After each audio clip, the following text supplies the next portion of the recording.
Hello, नमस्कार. स्वागत आहे सगळ्या गोड ताईंचं, गोड मैत्रिणींचं आपल्या चॅनलमध्ये. तर आज आहे 7वी माळ आणि नवरात्रीचा 7वा दिवस. तर आज मी माझी जी पूजा आहे ती अगोदर करून घेणार आहे. माझी अंघोळ वगैरे सगळं काही झालेलं आहे आणि त्यानंतरचं जे रुटीन आहे तर ते तुमच्यासोबत शेअर करणार आहे. चला तर मग छानशा व्हिडिओला सुरुवात करूया. सगळ्यात अगोदर मी इथे आपण जी माळ घातलेली असते किंवा जे देवीला आपण धूपदीप वगैरे करत असतो, तर त्याने काय होतं, जिथे आपण पूजा मांडलेली असते तर तिथे थोडंसं अगरबत्तीचा जो अंगारा वगैरे असतो तो खाली पडतो आणि थोडंसं खराब होतं. त्यासाठी मी काय करते, सगळ्यात अगोदर इथे थोडीशी साफसफाई वगैरे कोरड्या कपड्याने करून घेते.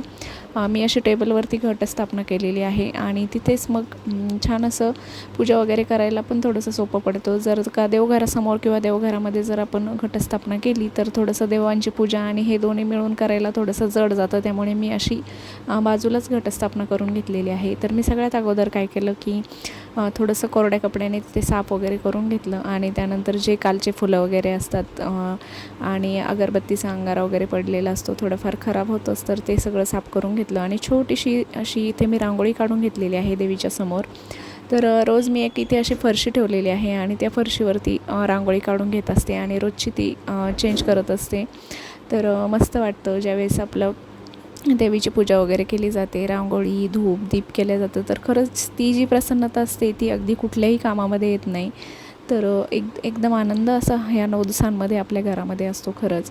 तर इथे मी आता दिवा वगैरे लावून घेते, देवीची छान पूजा वगैरे करून घेतलेली आहे आणि आरती करून घेते. त्यानंतर मग जे रुटीन आहे तेही तुमच्यासोबत शेअर करणारच आहे. तर सगळ्यात अगोदर आपलं माळ वगैरे घालून झालं, सगळं काही झालं, तर आपल्यालाही घरामध्ये अगदी प्रसन्न वाटत असतो. तो धूपदीपचा जो सुगंध असतो, कापूर अगरबत्तीचा जो सुगंध असतो, त्याने अगदी मन प्रफुल्लित होत असतं.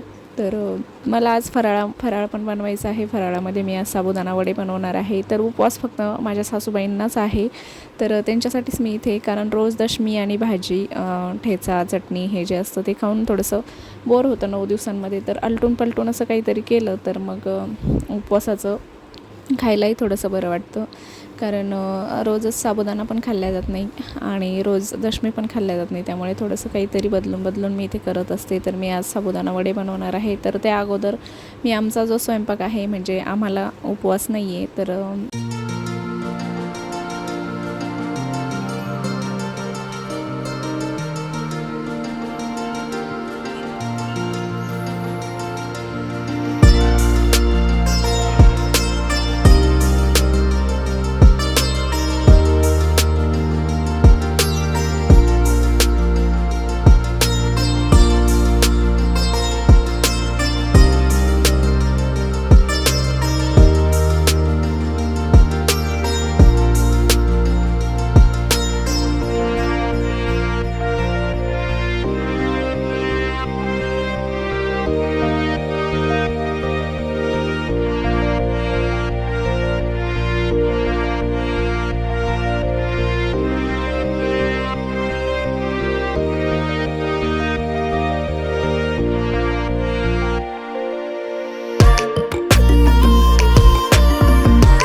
तर पूजा वगैरे सगळं काहीच करून झालेलं आहे आणि आता मी स्वयंपाकाला लागलेली आहे. तर स्वयंपाकामध्ये मी आज बनवणार आहे सिंपल अशी मेथीची जी मुगाची डाळ टाकून आपण भाजी बनवतो, तर तीच बनवणार आहे आणि त्यानंतर वरण भात बनवणार आहे. कारण मुलं तिखट खात नाही आणि त्यासाठी मी त्यांच्यासाठी वरण भात बनवत असते रोजचा. तर काही नाही, एकदम सिंपल पद्धतीची ही भाजी आहे, पण खायला अगदीच चविष्ट लागते. खरंच तुम्ही पण करून बघा नक्कीच.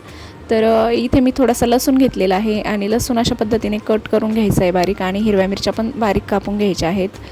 आणि लसूण जो आहे तर त्याला, जो आपला घरचा गावरान लसूण असतो, तर त्याला थोडंसं असं वरचं साल जरी राहिलं तरी पण ते आपण ज्यावेळेस भाजीमध्ये किंवा चिवड्यामध्ये वगैरे टाकतो तर खरंच त्याची चव अप्रतिम लागत असते. तर लसूण सोलताना अगदी तुम्ही म्हणजे पूर्ण साल काढून जरी नाही सोलला तरी पण तो खरंच चवीला खूप मस्त लागतो. त्यामुळे मी कधीही लसूण सोलताना तो ओबडधोबडच सोलत असते. तर इथे मी कढईमध्ये तेल टाकून घेतलेलं आहे. तेल गरम झाल्यानंतर त्यामध्ये थोडीशी जिरे मोहरी टाकली आणि त्यानंतर जी हिरवी मिरची आणि लसूण कट करून घेतलेला होता तर तो त्यामध्ये टाकून घेतला आणि छान असं त्याला फ्राय होऊ देते. थोडीशी हळद टाकते. त्यानंतर जी भाजी मी इथे मेथीची मस्त अशी धुवून घेतलेली आहे 2 पाण्याने, तर ती त्यामध्ये टाकून घेते. तर खूप सोप्या पद्धतीच्या या भाज्या असतात काही भाज्या, तर त्याला जास्त कष्टही लागत नाही, पण खायला अगदीच चवदार लागतात. तर खरंच ही जी मेथीची भाजी मी बनवते आज, तर ती म्हणजे असं बघताना वाटेल की काय एवढी विशेष वाटत नाही, पण खाताना खरंच ही भाजी अगदी चवदार लागते. मिक्सरचाही वापर करायची गरज नाही. तर त्यानंतर मी थोडीशी ते डाळ भिजत घातलेली होती, मुगाची डाळ, जी सालीची डाळ असते तीच मी भाजीमध्ये वापरत असते. तर मेथी थोडीशी फ्राय करून घेतल्यानंतर त्यामध्ये ती डाळ टाकून घ्यायची आहे आणि थोडंसं आपल्याला इथे पाणी टाकायचं आहे. थोडी डाळ आपली शिजली पाहिजे आणि डाळ अगदी आपल्याला गाळा शिजवायची नाही आहे, थोडीशी अशी अर्धवटच शिजवायची आहे. तर ती जी टेस्ट आहे ती खूप मस्त लागते. तर थोडंसं पाणी टाकून घेतलं, त्यानंतर चवीनुसार मीठ टाकून घेतलं आणि भाजी छान अशी शिजू दिली. त्यानंतर आता लगेचच मी पोळ्या पण करून घेते. तर माझी ही जी पोळ्या बनवण्याची पद्धत आहे, तर ज्या कोणी नवशिक्या मुली असतील किंवा ज्यांच्या पोळ्या फुगत नसतील, तर ह्या पद्धतीने तुम्ही करून बघा. तर पोळ्या अगदी फुगतात पण मस्त, आणि गोल जर ज्यांना येत नसतील तर त्यांची पोळी अगदी गोल पण बनेल.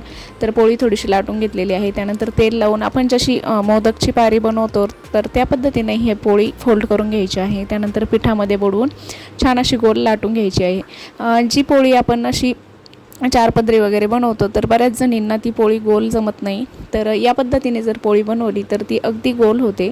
आणि आता पोळ्या भाजून घेते आणि बघू शकता ही पहिली पोळी असल्यामुळे थोडीशी जास्त फुगलेली नाही आहे, पण या पोळ्या अगदी तुम्ही ट्राय करून बघा, अगदी टम्म अशा फुगतात. आणि ज्या नवशिक्या मुली आहेत ज्यांना पोळ्या जमत नाही त्यांना तर अगदीच सोप्या पद्धतीने या पोळ्या जमतात. तुम्ही काय करते? पोळ्या करते? बरोबर पोळ्या.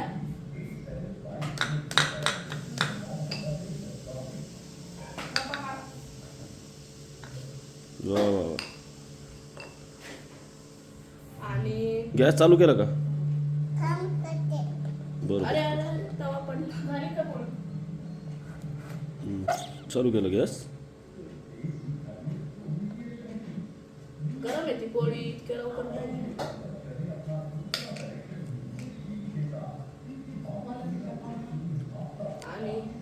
कोणाला दिली पोळी ती? मला देती का? वरण टाकती का?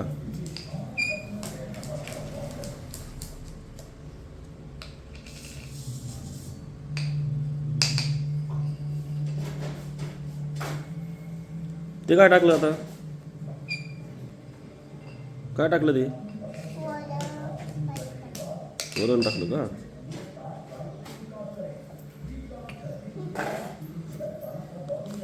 थँक्यू. मला दिली का ही पोळी? माझ्यासाठी केली? तुझ्यासाठी की माझ्यासाठी? शरूसाठी केली का? बरं बरं, मग तू खाय ना, धर. नको? का बरं? बरं बरं, खोटं खोटं खाती का? गुड.